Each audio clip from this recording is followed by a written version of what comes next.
오늘은 3월 4일 목요일 새벽입니다. 부활절까지 27일 남겨두고 있는 사순절 기간입니다. 각자 나름대로 새벽 기도로 또 마가복음 일독하심으로 또 나름 경건 훈련을 통해서 우리 하나님의 백성들이 우리의 믿음을 다시 견고하게 다지고 또 첫사랑을 회복하는 귀한 그런 값진 절기로 잘 보내시기를 간절히 소망합니다. 오늘 새벽기도 말씀은 마가복음 5장 1절에서 20절까지 말씀입니다. 하나님 말씀 봉독해 드리겠습니다.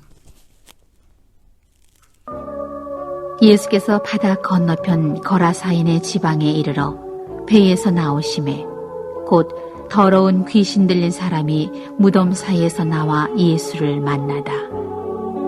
그 사람은 무덤 사이에 거처하는데 이제는 아무나 쇠사슬로도 맬 수 없게 되었으니 이는 여러 번 고랑과 쇠사슬에 매었어도 쇠사슬을 끊고 고랑을 깨뜨렸음이러라.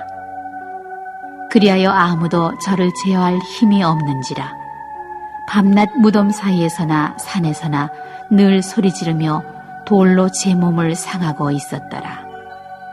그가 멀리서 예수를 보고 달려와 절하며 큰 소리로 부르짖어 가로되 지극히 높으신 하나님의 아들 예수여, 나와 당신과 무슨 상관이 있나이까?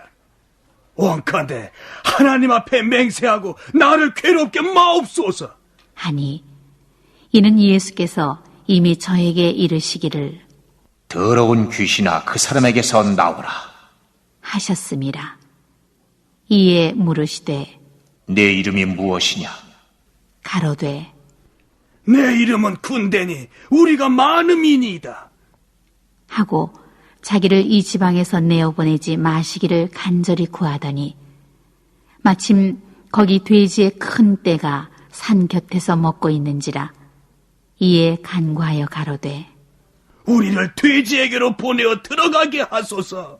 하니 허락하신대 더러운 귀신들이 나와서 돼지에게로 들어가니 거의 2,000마리 되는 떼가 바다를 향하여 비탈로 내리다라 바다에서 몰사하거늘 치던 자들이 도망하여 읍내와 촌에 고하니 사람들이 그 어떻게 된 것을 보러 와서 예수께 이르러 그 귀신 들렸던 자 곧 군대 집혔던 자가 옷을 입고 정신이 온전하여 앉은 것을 보고 두려워하더라.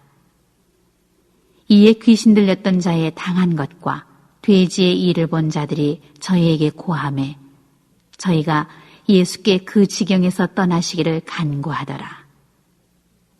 예수께서 배에 오르실 때에 귀신 들렸던 사람이 함께 있기를 간구하였으나 허락지 아니하시고 저에게 이르시되 집으로 돌아가 주께서 내게 어떻게 큰 일을 행하사 너를 불쌍히 여기신 것을 내 친속에게 고하라 하신대 그가 가서 예수께서 자기에게 어떻게 큰 일 행하신 것을 데가볼리에 전파하니 모든 사람이 기이히 여기더라.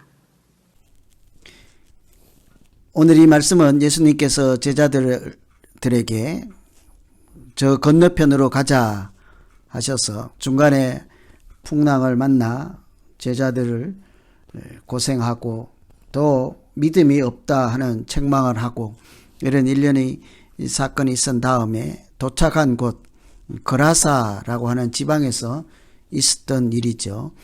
어제 말씀드린 것처럼 거라사는 갈릴리 동쪽에 있는 지역으로 보통 이방의 갈릴리라고 하는 곳입니다. 그곳은 이방인 문화 또 이방 사람들이 가득하여서 대표적으로 데가볼리 10개 지역에 유대인들 하나님의 백성이라고 하는 사람들이 사람 취급도 하지 않는 그런 사람들이 살고 있는 곳이죠. 그곳의 특징은 당시 이방인을 가리켜서 돼지를 키우며 무덤에 사는 자들이라고 이렇게 비하할 정도였으니까요.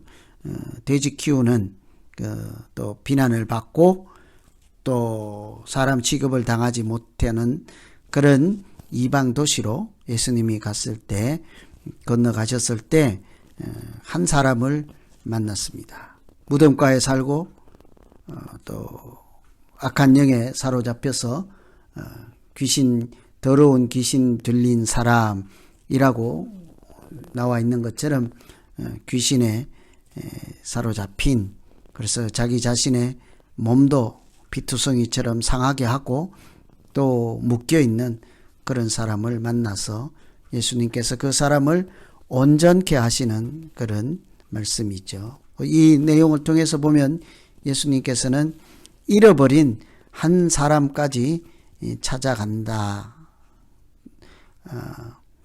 찾아가시는 분이다라고 할 수 있습니다. 잃어버린 사람, 연약한 사람, 오늘 본문에 등장하는 사람처럼 귀신 들린 사람, 자기 인생을 제대로 살지 못하고 하나님의 백성, 하나님의 형상대로 살지 못하고 이렇게 마치 짐승과 같이 이렇게 살아가는 연약한 한 사람, 잃어버린 한 영혼까지 찾아가시는 예수님을 우리가 발견할 수 있습니다. 여러분, 사람 한 사람의 가치 얼마나 되겠습니까? 돈으로 환산할 수 있겠습니까? 영화에서는 600만 불의 사나이라고 하는 내용도 있었습니다만, 사람을 얼마나 많은 돈을 붙이든지 간에 물질적 가치로 환산할 수 없는 존재이죠. 하나님의 형상을 가졌기 때문 아니겠습니까? 그런데 이 등장하는 이 사람은 그 하나님의 형상, 원래 창조하신 그 모양을 다 악한 영인, 더러운 귀신이라고 나와 있는 악한 영에게 다 자기의 원래 가치를 다 뺏기고 비참하게 살아가고 있었지요. 그런데 그 사람에게로부터 예수님께서 명령하여서 더러운 귀신이 거기에서 나갈 것을 이렇게 명령하였습니다. 이 악한 영들, 그 사람 속에서 역사하고 그 사람을, 인간성을 파괴하는 그 더러운 귀신들도 이미 예수님이 누구신지를 다 알고 있었죠. 그래서 예수님을 보고 달려와서 그렇게 소리를 지르지 않습니까? 그때 이렇게 얘기를 하죠. 지극히 높으신 하나님의 아들 예수여, 나와 당신이 무슨 상관이 있습니까? 이렇게 얘기를 하잖아요. 귀신의 악한 영에 들렸으니까 그 사람이 귀신이 알아보는 거죠. 그런데 예수님은 이렇게 말씀하십니다. 더러운 귀신아, 그 사람에게서 나오라. 그래서 그 귀신을 그 사람에게서 내보내고 그 사람이 다시 최초에 하나님께서 만드신 하나님의 형상을 가진 사람으로 살아갈 수 있게 하셨습니다. 풍랑을 헤치고 제자들이 그렇게 죽을 고비를 당하면서 밤중에 배를 타고 그렇게 건너온 그런 이유가 바로 여기 있지 않았겠습니까? 저곳에 사람의 모습을 잃어버리고 마치 무덤가에서 짐승처럼 자기가 누구인지도 모르며 악한 영에 사로잡혀 있는 그 한 사람을 주님은 그대로 방치할 수 없었기 때문 아니겠어요? 그래서 그 악한 영을 내쫓고 이제는 성령 안에 거하는 사람으로, 하나님 안에 거하는 사람으로 그를 새롭게 창조하기 위해서 이곳에 예수님께서 바다 건너 온 것입니다. 여기 더러운 영으로 나오는 이 표현이 바로 귀신이라는 말과 같은 얘기라고 할 수 있죠. 그래서 이 귀신의 악한 영에 사로잡힌 이 사람을 예수님께서 긍휼히 여겨서 그 악한 영을 내쫓음으로 온전하게 하셨다. 그래서 15절에 보시면 귀신 들린 자가 자기 옷을 입고 정신이 온전하여 앉은 것을 보고 두려워하더라. 사람들이 몰려와서 귀신 들린 아까 그 사람을 보니 정신이 온전해졌다는 거예요. 그런 것을 보면 예수님께서 한 영혼 한 영혼 자기 인생이 악한 영 때문에 망가진 그런 사람 찾아가시고 온전하게 하셔서 하나님의 사람, 하나님이 창조한 모습으로 회복시켜 주시는 분이다 하는 것을 금방 알 수 있지 않겠습니까? 그래서 오늘 우리가 첫 번째 기도할 것은 예수님, 하나님 아버지, 악한 영에 사로잡힌 사람들이 예수 이름으로 그 더러운 영 다 물러 떠나가게 하시고 온전하게 하셔서 하나님의 사람으로 살아갈 수 있도록 해주신 것처럼 하나님 때로 우리가 악한 생각이나 악한 영이나 이 세상의 악한 풍조에 사로잡혀 있을 때마다 우리의 마음과 생각을 고쳐주시고 하나님의 사람으로 살아가는 길로 인도하시고 역사하여 주시옵소서. 이렇게 기도할 수 있겠습니다. 주님은 잃어버린 한 영혼, 악한 영에게 사로잡힌, 그것도 이방에 사람 취급 당하지도 못하는, 받지도 못하는 그런 사람까지 바다를 건너 바람을 헤치고 풍랑을 거쳐 가셔서까지 고치시고 온전하게 하시는 은혜, 오늘 새벽 기도하시는 우리 모두에게도 동일하게 역사하시기를 간절히 소망합니다. 두 번째 한번 생각할 수 있는 것은 예수님께서는 사명을 주어 또 한번 회복시키시는 분이다 하는 것을 볼 수 있습니다. 이 고침받은 사람, 악한 영에 사로잡혔다가 귀신 들렸다가 고침받은 사람, 이 사람이 희망하는 것이 있었습니다. 18절에 보면 배에 오르실 때 귀신 들렸던 사람이 함께 있기를 간구하였으나 허락하지 아니하셨다고 하였습니다. 그런 걸 보면 이 사람은 예수님과 함께 있기를 원했죠. 보통 병고침을 받은 사람은 은혜 입은 사람은 예수님과 동행하기를 원하고 함께 있기를 원하죠. 그런데 예수님께서 그 사람을 함께 있는 것을 허락하지 않고 오히려 어떻게 했습니까? 가라. 집으로 돌아가라. 집으로 돌아가라. 너는 이 자리에 있으면 좋겠지만 여기 있을 것이 아니라 그보다 더 중요한 것은 네가 예수 이름으로 살아갈 사명의 자리로 가라. 이 사람에게는 집으로 가라. 이렇게 얘기를 했죠. 그래서 예수님은 고쳐주시는 분으로 끝나는 것이 아니라 그 사람에게 사명, 할 일을 주셔서 살아갈 이유를 주셔서 그 사람이 온전하게 인생을 살아갈 수 있도록 인도하시는 분인 것을 우리가 볼 수 있습니다. 어쩌면 병고침 그 자체, 귀신 쫓아내는 그 자체보다 더 중요한 것은 일상에 그 사람이 살아가야 할 곳에 가서 온전하게 살아갈 수 있도록 길을 열어주고 인도하시고 동행해 주시는 것 아니겠습니까? 그래야 이제는 더 이상 무덤가에서 자기 몸을 해하며 그렇게 피를 흘리며 사람 아닌 짐승의 모습으로 살아가지 않을 수 있기 때문이죠. 그래서 이제 너가 있어야 할 곳은 여기 무덤가가 아니다. 여기 배에도 아니고 집으로 돌아가라. 삶의 현장으로 돌아가서 해야 할 일이 있다는 것이죠. 그걸 뭐라고 합니까? 가족에게 알리라 하는 거예요. 예수 영접하고 하나님의 자녀로 살아가는 사람들이 해야 할 일은 변화산 위에 머물러 있는 것도 좋지만 사실은 산을 내려와서 세상 가운데 빛과 소금으로 살아가는 것이죠. 그래서 집으로 가라 하는 거예요. 여러분, 예수님께서 우리를 하나님의 자녀로 이렇게 살아가게 하시고 인도하시고 동행하실 때 어디에 머물게 하셨습니까? 어디로 보내셨습니까?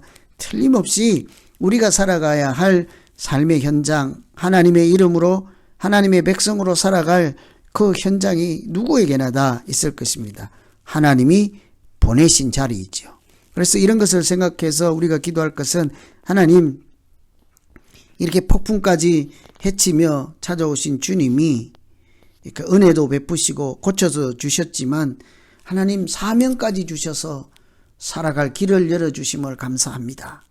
하나님, 우리도 마찬가지로 우리의 영혼을 온전하게 하고 우리 인생을 온전하게 하셨을 뿐만 아니라 살아갈 목적을 주시고 살아갈 이유를 주시고 살아갈 방향을 제시해 주셔서 하나님의 사람으로 사명 맡은 자로 부름받은 자로 살아갈 수 있게 하심을 감사합니다. 주님, 가서 가족에게 알리고 세상에서 소금과 빛으로 살아가기에 부족함이 없도록 인도하여 주시옵소서. 오늘 이 말씀은 예수님께서 아무도 가지 않는 이방의 땅에, 그것도 특별히 무덤가에는 누가 가겠습니까? 그곳에 자기 인생이 악한 영, 귀신이라고 더러운 귀신이라고 표현되어 있지만 그 악한 영에 사로잡혀서 망가진 인생 가지고 자기도 어찌할 수 없어서 울부짖고 넘어지고 쓰러지고 피 흘리고 있는 그 사람 특별히 찾아가셔서 고쳐주실 뿐만 아니라 사명까지 주신 사랑의 예수님, 그 역사를 우리 함께 읽었습니다. 이 오늘 말씀 생각하면서 이제 우리 이런 잃어버린 한 영혼도 기억하시고 긍휼을 베푸시는 예수님, 그에게 사명까지 주셔서 또 한 번 살아갈 길을 열어주신 예수님 생각하며 우리 같이 한번 기도하겠습니다. 하나님 아버지, 어쩌면 우리 모두가 무덤가에서 악령에 사로잡혀 지내는 사람처럼 살아갈 길을 잃어버리고 방향을 잃어버리고 무엇을 하며 살아가야 할지 때로는 자기 자신의 감정을 상하게 하며 자기 몸을 상하게 하며 이렇게 세상을 방황할 때 주님 불쌍히 여겨주시고 우리가 온전히 하나님의 사람으로 살아갈 수 있는 길 열어주시고 그리스도의 평강이 오직 우리를 주관하게 하시고 우리의 마음과 생각까지 고치셔서 온전한 사람으로, 온전한 하나님의 사람으로 살아갈 수 있기에 부족함이 없게 하여 주시옵소서. 예수님 이름으로 기도하옵나이다. 아멘.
손에 죄 씻겼네 이제